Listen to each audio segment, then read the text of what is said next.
Hi, I'm Dr. Ravina Kullar, and I want to give you some do's and don'ts. I'm sure in the news you're seeing, and even where you're living, many reopenings happening. One thing we've learned is that this virus is going to be around for a very long time. So, how do we live with the virus?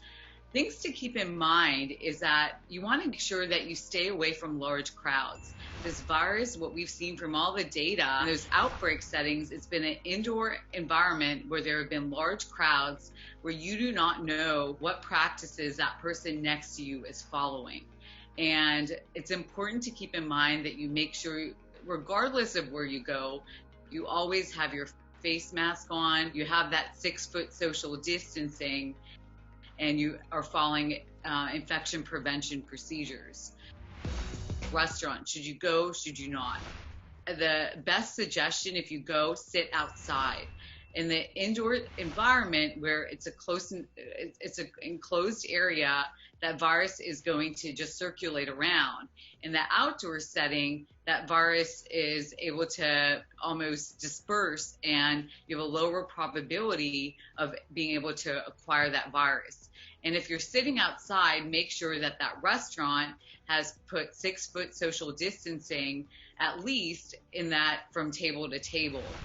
Another setting might be the gym. I'm a member of a gym, and I recently got an email stating that they're open. I actually went in to check out the scene.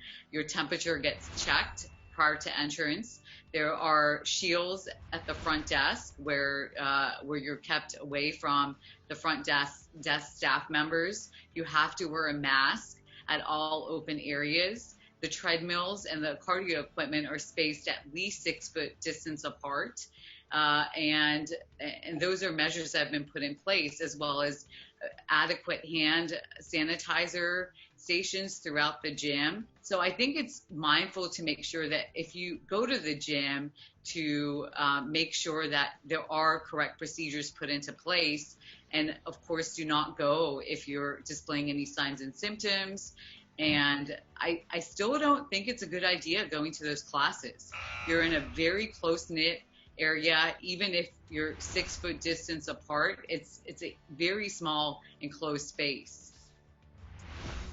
Here with summer coming out, the pool and the beach everyone wants to go there, and you're seeing just what happens again in a pool setting where you aren't having any social distancing or people wearing masks.